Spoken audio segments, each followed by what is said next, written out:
अनेक शताब्दियों में विकसित हुई धार्मिक प्रगति कोई ऐसा सरल और विशद संप्रदाय नहीं हो सकता कि उसकी परिभाषा एवं वर्गीकरण आसान काम समझा जा सके।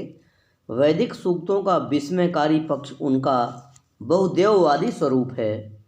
अनेक देवताओं का नाम व उनकी पूजा का विधान उनमें मिलता है, तो भी कुछ ऐसे सूक्त हमें अचंभों में डाल देते हैं जिनमें उच्च कोटि के दार्शनिक भाव पाए जाते हैं और जिनके असंस्कृत बहुदेवतावाद से एक क्रमबद्ध दर्शन में परिणत होने में अधिक से अधिक लंबा समय लगा होगा। ऋग्वेद के सूक्तों द्वारा प्रतिपादित धर्म के जो 3 स्तर स्पष्ट रूप से दिखाई देते हैं वे इस प्रकार हैं: प्राकृतिक बहुदेववाद, एकेश्वरवाद और अद्वैतवाद। इस विवेचना में एक महत्वपूर्ण विषय जो ध्यान देने योग्य है वह यह है कि देव शब्द अपने स्वरूप में इतना अधिक भ्रांतिजनक है और इसका प्रयोग कितने ही भिन्न भिन्न पदार्थों का संकेत करने के लिए किया गया है। देव वह है जो मनुष्य को देता है, वह समस्त विश्व को देता है। विद्वान पुरुष भी देव है क्योंकि वह अपने अन्य साथी मनुष्यों को विद्या या ज्ञान का दान देता है। इसी प्रकार सूर्य और चंद्रमा आकाश भी देव हैं क्योंकि वे समस्त सृष्टि को प्रकाश देते हैं।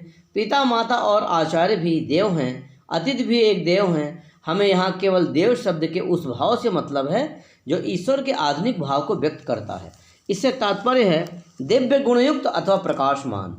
मानव मस्तिष्क रूपी कारखाने में देवमाला के निर्माण की पद्धति ऋग्वेद में जैसी स्पष्ट देखी जा सकती है वैसी अन्यत्र कहीं नहीं मिलती। हमें इसमें मानवीय मानस की एक प्रातःकालीन स्वाभाविक नवीनता एवं उज्ज्वलता मिलती है जो अभी तक पुराने रीत रिवाजों और नियत परिपाटी में म्लान नहीं हुई थी। विचारधारा के इतिहास में प्रारंभ नामक कोई विषय नहीं होता, इसलिए कहीं न कहीं तो हमें चलना ही होता है। वैदिक देवताओं के प्राकृतिक शक्तियों से साम्य स्थापित करने के समय से ही हम प्रारंभ कर सकते हैं और निर्देश कर सकते हैं कि किस प्रकार शनैः उन प्राकृतिक शक्तियों को ही साधुव्रत एवं अति मानव सत्ता का रूप दे दिया गया। वैदिक सूक्तों के प्राचीनतम ऋषि प्राकृतिक दृश्यों को देखकर अपने सरल स्वभाव के कारण अनायास ही अत्यंत प्रफुल्लित हो उठते थे। विशेषकर कवि स्वभाव के कारण उन्होंने प्राकृतिक पदार्थों को ऐसे प्रगाढ़ मनोभावों और कल्पना शक्ति के द्वारा देखा कि उन्हें वे आत्मा की भावना से परिपूर्ण प्रतीत होने लगे। वे प्रकृति प्रेम से अभिज्ञ थे और इसलिए सूर्योदय एवं सूर्यास्त के अद्भुत दृश्यों में खो गए, क्योंकि ये दोनों ही रहस्यमयी प्राकृतिक घटनाएं हैं जो आत्मा को प्रकृति के साथ जोड़ देती हैं। उनके लिए प्रकृति एक जीवित सत्ता थी जिसके साथ वे प्रेम संबंध जोड़ सकते थे। प्रकृति के कुछ उज्जवल स्वरूप एक प्रकार के द्विलोक के ऐसे झरोखे थे जिनमें से दैवी शक्ति नीचे के ईश्वर विहीन जगत को झांकती सी प्रतीत होती थी। चांद और तारे, अगाध समुद्र और अनंत प्रकाश, सूर्योदय और रात्रि का आगमन, इन सबको दैवी घटना समझा जाने लगा। वैदिक धर्म का प्रारंभिक रूप इसी प्रकार की प्रकृति की पूजा था। शीघ्र ही चेष्टा विहीन विचार ने आर्य लोगों के जीवन में प्रवेश किया। एक स्वाभाविक प्रयत्न इस दिशा में होने लगा कि पदार्थों के आभ्यंतर स्वरूप में प्रवेश किया जाए। मानव ने अपने ही समान देवों की सृष्टि करना प्रारंभ किया। अविकसित मानव का धर्म संसार में सर्वत्र अवतारवाद के रूप में ही रहा है। हम भौतिक जगत की अस्त व्यस्तता को मानने के लिए तैयार नहीं हैं। हम भौतिक जगत को किसी न किसी प्रकार से समझने की कोशिश करते हैं और जीवन के विषय में एक न एक सिद्धांत भी स्थिर कर लेते हैं, जिसे हम निश्चित रूप से यह समझ लेते हैं कि इससे अधिक अच्छा दूसरा सिद्धांत नहीं हो सकता। स्वभावतः ही हम अपने संकल्प शक्ति रूपी साधन को आगे बढ़ाकर घटनाओं का समाधान उनके आध्यात्मिक कारणों द्वारा करते हैं। हम सब बातों की व्याख्या अपने ही स्वभाव की उपमा से करते हैं और इसलिए सब भौतिक घटनाओं की पृष्ठभूमि में भी इच्छा शक्ति का होना यथार्थ रूप में मान लेते हैं।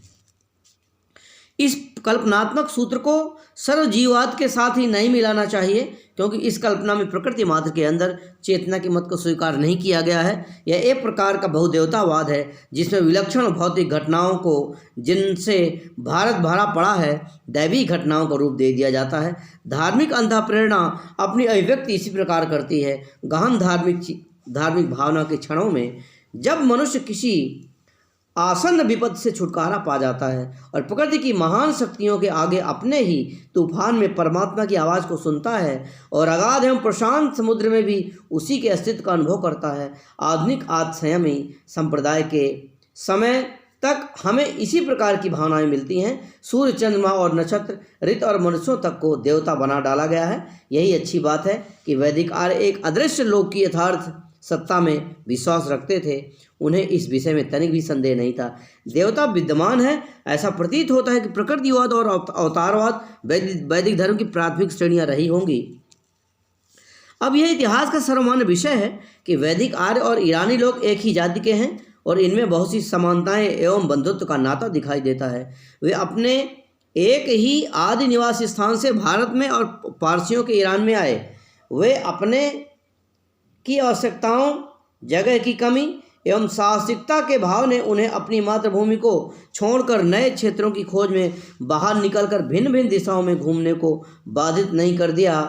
यही कारण है कि हमें फारस एवं भारत के प्राचीन धर्मों एवं दार्शनिक विचारों में इतना साम्य और बंधुत्व दिखाई देता है।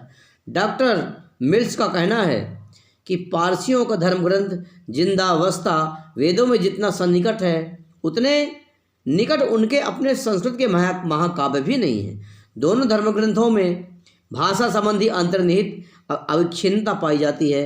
जब आर्य जाति के लोग पंजाब के मार्ग से भारत आए तो उनका भारत के उन आदिवासियों से सामना हुआ जिन्हें उन्होंने दस्यु की संज्ञा दी थी और जो उनके निर्बाध प्रसार का विरोध करते थे।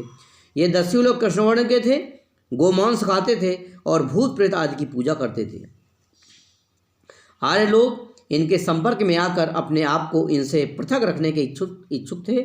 जातिगत अभिमान के कारण वह अपनी संस्कृति की सर्वमतता के कारण उत्पन्न हुए अपने को दस्युओं से पृथक रखने के भाव ने ही आगे चलकर जात पात के भेदभाव का रूप धारण कर लिया। अपने धर्म को पवित्र रखने और उसे भ्रष्टता से बचाने की चिंता ने ही आर्यों को अपने पवित्र धार्मिक साहित्य को एकत्र करने की ओर अग्रसर किया। संहिता शब्द से, जिसका अर्थ है संकलन अर्थात संग्रह, संकेत मिलता है कि ऋग्वेद के सूत्र उस समय संग्रह किए गए जबकि भारत की भूमि पर आर्यों का अनार्यों के साथ संपर्क हुआ। हम वैदिक देवताओं की रूपरेखा उन भारतीय ईरानी देवताओं के साथ प्रस्तुत करेंगे जो दोनों बंधु जातियों में परस्पर अलग होने से पहले समान रूप से मान्य समझे जाते थे। इस प्रकार की अपूर्णता की भावना, मनुष्य की दुर्बलता और एक उच्च आत्मा की आवश्यकता जो पथ प्रदर्शक, सच्चा मित्र और एक ऐसा आधार बन सके जिसका आश्रय मनुष्य ले सके और जिससे वह विपत्ति में अपील कर सके, यह सब व्यथित हृदय के पक्ष में स्वाभाविक है।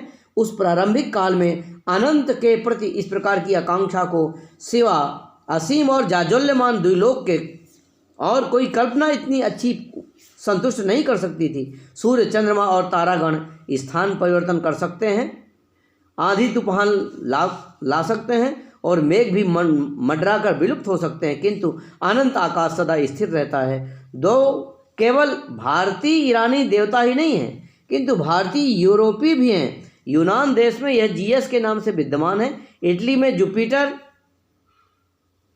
और ट्यूटनिक, वन्य जातियों में टाइटर और ट्याई के रूप में। देव शब्द का प्रारंभिक अर्थ है उज्ज्वल और आगे चलकर यह सभी प्रकाशमान तत्वों के लिए यथा सूर्य, आकाश, नक्षत्रगण, सूर्योदय और दिन आदि के लिए प्रयोग में आने लगा। यह समस्त उज्ज्वल पदार्थों को प्रकट करने वाली परिभाषा के रूप में परिणित हो गया। पृथ्वी को भी शीघ्र ही देवी मान लिया गया। प्रारंभ में संभवतः आकाश एवं पृथ्वी विस्तृतता, चौड़ाई और उत्पादन क्षमता आदि अपने भौतिक रूपों को ही अभिव्यक्त करते थे। मधु देने वाली दूध से पूर्ण ऐसे गुण भूमि के कहे जाते थे, किंतु सबसे पहले द्विलोक और पृथ्वीलोक को ही मानवीय गुणों से युक्त रूप दिया गया, जैसे ह्रास न होने वाला, पिता माता आदि, उपकारिता, सर्वज्ञता, धर्मात्मापन आदि जैसे जैसे आचार संबंधी गुण भी उसमें जोड़ दिए गए। यह हो सकता है कि इस विषय में धीरे धीरे प्रगति हुई, अर्थात भौतिक अवस्था से चेतनत्व और चेतनत्व से दैवीय रूप तक पहुंचा गया। पृथ्वी और द्युलोक, जिनकी सबसे पहले प्राचीन समय में संसार से सर्वत्र पूजा होती थी, यद्यपि प्रारंभ में अपनी स्वतंत्र सत्ता रखते थे, शीघ्र ही एक प्रकार के वैवाहिक बंधन बंध गए। पृथ्वी को फलदायिनी माँ के समान माना जाने लगा, जिसमें आकाश या द्युलोक बीज वपन करके उसे गर्भित करता है। होमरिक छंदों में भूमि को देवताओं की माता और नक्षत्र मंडल मंडित द्युलोक की पत्नी के रूप में संबोधित किया गया है। भूमि और द्युलोक सबके माता पिता तुल्य हैं, जो सब प्राणियों को जीवन देते हैं और उन्हें जीवन निर्वाह के साथ साधन प्रदान करते हैं। ऋग्वेद में उन्हें प्रातः द्वित्व की संज्ञा से संबोधित किया गया है, अर्थात सत्ताएं दो हैं किंतु वे एक ही समान प्रत्येक को अभिव्यक्त करती हैं। ये सब के लिए एक समान माध्यम है। सूर्य, सूर्योदय, अग्नि, वायु और वर्षा, ये सब उनकी संतति हैं। वे मनुष्यों और देवताओं दोनों के माता पिता हैं। ज्यों ही देवों की संख्या बढ़ने लगी, प्रश्न उत्पन्न हुआ कि द्युलोक और पृथ्वी का निर्माण और प्रकाशमान द्युलोक और पृथ्वी को उत्पन्न किया, जो सब पदार्थों में उल्लास पैदा करते हैं और जो अपनी मेघा के बल से उक्त दोनों दिव्य पदार्थों को मापता है और उन्हें नित्य एवं स्थायी आधारों पर स्थिर करता है। इस प्रकार की सृजन शक्ति अग्नि, इंद्र अथवा सोम में बताई गई है। इसी प्रतिष्ठित वर्ग में अन्य देव भी आ जाते हैं। वरुण आकाश का देवता है। यह शब्द वर धातु से निकला है, जिसका अर्थ है ढक लेना अर्थात घेरना। यूनान के आर्नोस और जिंदावस्था के मौरमजदा के साथ इसका तादात्म्य है। उसका भौतिक उत्पत्ति स्थान प्रत्यक्ष है। वह आच्छादन करने वाला अथवा लपेटने वाला है। वह आकाश के तारा मंडित विस्तृत क्षेत्र को मानो एक लंबे चोगे से समस्त जीव जंतुओं एवं उनके निवास स्थानों सहित आच्छादित करता है। मित्र उसका बराबर का साथी है। वरुण और मित्र जब एक साथ प्रयुक्त किए जाते हैं तो दिन रात और अंधकार और प्रकाश का बोध कराते हैं। वरुण के व्यक्तित्व को शनै परिवर्तित करते करते आदर्श रूप दे दिया गया, यहाँ तक कि वह वेदों का अत्यंत सदाचारी देवता माना जाने लगा। वह समस्त विश्व का निरीक्षण करता है, पापियों को दंड देता है और जो उससे क्षमा प्रार्थना करते हैं उनके पापों को क्षमा कर देता है। सूर्य उसके चक्षु हैं, आकाश उसके वस्त्र हैं और तूफान उसका निश्वास है। नदियाँ उसी की आज्ञा से बहती हैं। सूर्य चमकता है, नक्षत्र और चंद्रमा अपनी अपनी परिधियों में उसी के भय से स्थिर रहते हैं। उसी के नियम से द्युलोक और पृथ्वी अलग अलग वर्तमान हैं। वही भौतिक एवं नैतिक व्यवस्था को संभाले हुए हैं।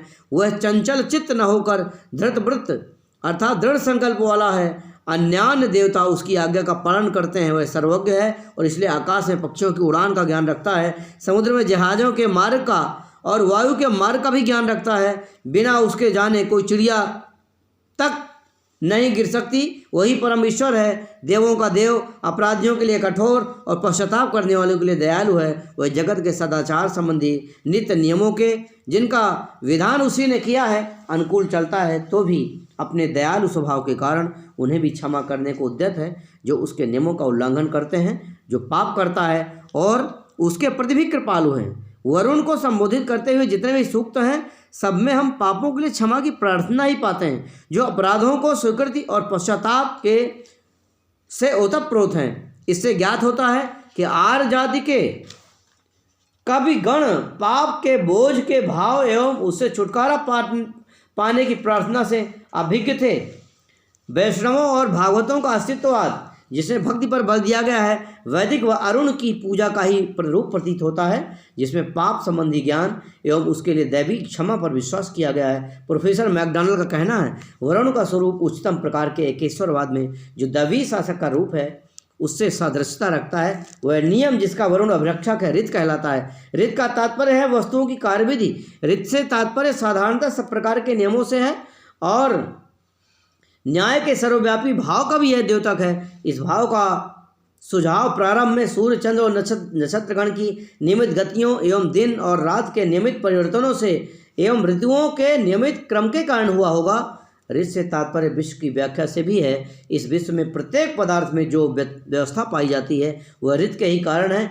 यह वही नियम है जिसे प्लेटो व्यापक नियमों के नाम से पुकारता है। दृश्यमान जगत उसी रीत की छाया मात्र है जो कि एक स्थिर सत्ता है और सब प्रकार की उथल पुथल एवं परिवर्तन की विक्रियाओं में अपरिवर्तित रहती है। व्यापक नियम विशिष्ट पदार्थ से पूर्व विद्यमान रहता है और इसीलिए वैदिक ऋषि का विचार है कि ऋत प्रत्येक घटना के प्रकाश में आने से पूर्व विद्यमान रहता है। संसार के परिवर्तनशील क्रम निरंतर रहने वाले ऋत की ही भिन्न भिन्न अभिव्यक्तियाँ हैं और इसीलिए ऋत को सबका जनक कहा जाता है। मरुदगण ऋत के ही दूरस्थ स्थान से निकलते हैं। विष्णु ऋत की अविकसित अवस्था का नाम है।